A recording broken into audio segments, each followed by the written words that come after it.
गौमातेला अन्न ग्रहण होतं त्याच्याबद्दल काय बोलू? सर्वप्रथम तर अन्नग्रहण नव्हतं. गोमातेचा जे आहार आहे हा हिरवा चारा आहे. कामधेनु समत्पन्नम सर्वेषां जीवनम परम पावनं यज्ञ हेतुष्ट पय स्नाना समर्पितम.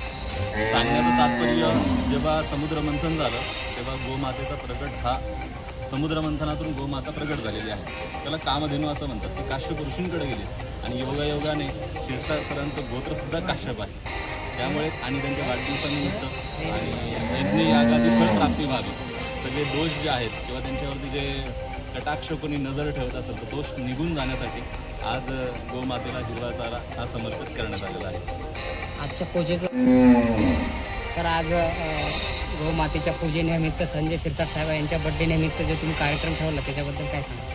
आदरणीय माझे नेते माननीय नामदार श्री संजयजी शिरसाट साहेब, सामाजिक न्याय मंत्री तथा पालकमंत्री छत्रपती संभाजीराजे यांचा नुकताच वाढदिवस 29 नोव्हेंबर रोजी पार पडला.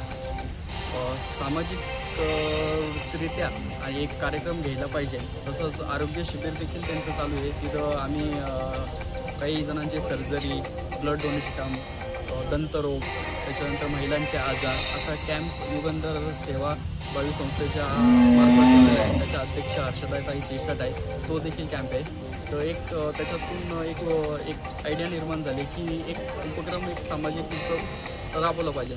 तर त्यासाठी मी एक गौशाळेचं प्रस्ताव त्यांच्याकडे मांडला होता. तर साहेबांनी मला त्याची तारीख ऐसे पावन भूमि पे ऐसे पावन अवसर पर इतना सुंदर प्रोग्राम आज यहाँ पर आयोजित किया गया है. आशीष जी शेंडगे जी ने, जो हमारे पालक मंत्री संजय जी सिरसाट, उनको यहाँ आमंत्रित करके अनेक गौ माताओं को उनको चारा एक बहुत ही सुंदर कार्य उन्होंने किया है. ऐसे पावन अवसर पे इस तरह से कार्य होना बहुत दुर्लभ है और अनेकों कार्य हम लोग को सोच रहे हैं कि आगे आने वाले भविष्य में अनेकों कार्य हम लोग इस तरह से करें.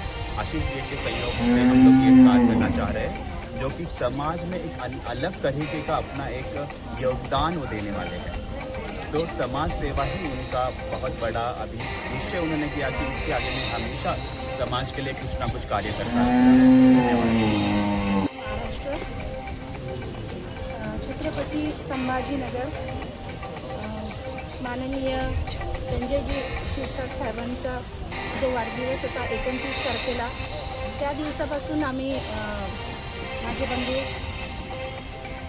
आशिष शेंडगे आणि आमचं आयोजन चाललेलं होतं आणि ते आज पार पाडलेलं आहे. आणि गौमाताला चारा वाटपाचा कार्यक्रम झालेला आहे आणि जे सामाजिक न्यायमंत्री आहेत ते इथे उपस्थित झाले, म्हणून त्यांचे मनपूर्वक आभार. धन्यवाद.